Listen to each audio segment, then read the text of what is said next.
श्री श्री बराह बिरंची पंचमुखी हनुमान पंचम जन्मवार्षिक यज्ञ उत्सव कार्यक्रम अनुष्ठित कटक जिला निश्चिंत कोइली ब्लॉक अंतर्गत कटिलो बरकोलिया ओरती मेडिकल निकटरे श्री श्री बराह बिरंची पंचमुखी हनुमान पंचम पंचम जन्मवार्षिक यज्ञ उत्सव महाडंबर सह पालित होइछि।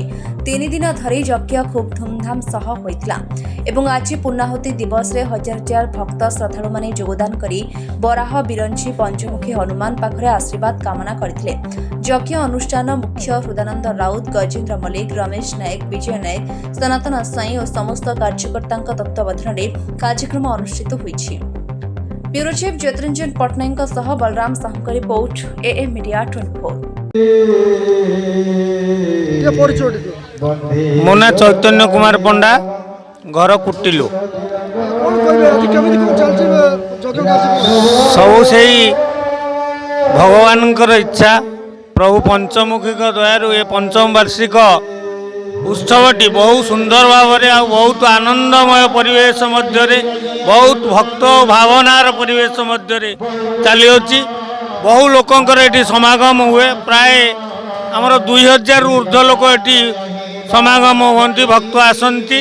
भगवान दर बहुत सुंदर भाव में एटी चली।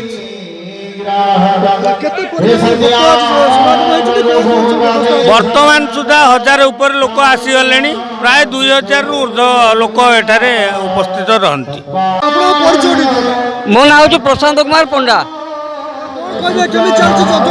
आमर दीर्घ 5 वर्ष है पंचमुखी हनुमान पाखे दीर्घ 4 दिन धरी यज्ञ हुए एवं लोक बहुत समागम होती। ए वर्ष पाग भी बहुत भल अच्छी, तेणु लोकर यातायात बहुत चली। तेणु शांति श्रृंखला हो मानसिक बाण भी फुटाऊँ लोक मैंने अधिका कम। हाँ तथापि लोक बर्तमान हालारी 1500 उपर लोक अच्छा लोक भी आसुँच। हाँ तेणु तार कलना करहबनी, से ठाकुर इच्छा। आज्ञा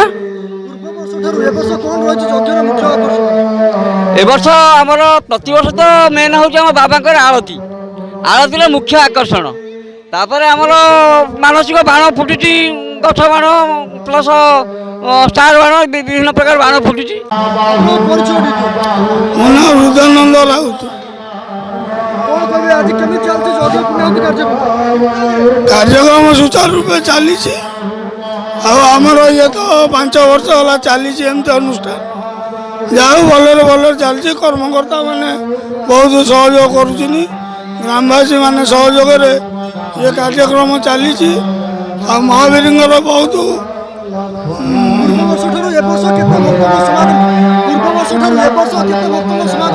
पूर्व वर्ष अपेक्षा वर्ष अधिक लोक अधिक बाण मानसिक भी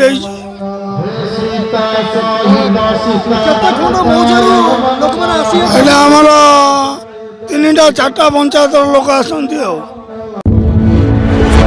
चैनल सह जोड़ी हेबाकु लाइक, शेयर, सब्सक्राइब करंतु।